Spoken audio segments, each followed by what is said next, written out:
Creative economy. ఏది చూసినా మీరు చేసే పని డిఫరెంట్గా చేయడమే, లేకుంటే 10 మందికి అర్థమయ్యే విధంగా సొల్యూషన్ ఇవ్వగలిగితే, యూస్ కేసెస్ తయారు చేయగలిగితే ఫ్యూచర్ దీనికి ఎంతో ఉంటుంది.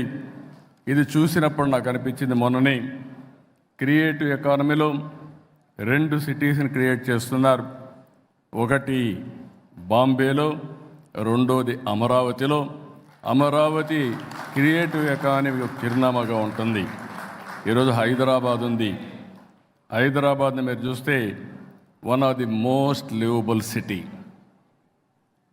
ఈరోజు ఆలోచించింది కాదు, 1995లో 95 నుంచి 2000 వరకు బ్లూ ప్రింట్ తయారు చేసి ఎక్కడెక్కడ ఏమి రావాలి, ఔటర్ రింగ్ రోడ్ కానీ, ఎయిర్పోర్ట్ కానీ, హైటెక్ సిటీ కానీ, జినాం వ్యాలీ కానీ, ఇలాంటివన్నీ కూడా, ఇన్సూరెన్స్ ఫైనాన్స్ సిటీ కానీ, గచ్చిబౌలి స్పోర్ట్స్ సిటీ కానీ అన్ని ప్లాన్ చేశాం. దానివల్ల ఈరోజు మీరు చూస్తే బెస్ట్ లివబుల్ సిటీగా ఉంది. ఇంకొకటి, జీవితంలో కొంతమంది కొన్ని అవకాశాలు వస్తాయి.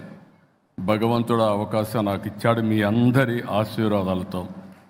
అదే ఒకప్పుడు హైదరాబాద్, ఇంకొక సిటీని తెలుగు జాతికి అందించే అవకాశం అమరావతి అని చెప్పి కూడా నేను మీకు తెలియజేస్తున్నా. భారతదేశంలోనే కాదు, ప్రపంచంలోనే ఏ టాప్ సిటీస్ ఇండియాని చూస్తే 1 and 2గా అమరావతి, హైదరాబాద్ ఉంటాయని చెప్పి కూడా మీ అందరికీ విజ్ఞప్తి చేస్తున్నా. అది తెలుగువారి శక్తి, అది ఉండాలని చెప్పి నేను మనస్ఫూర్తిగా ఆకాంక్షిస్తున్నా.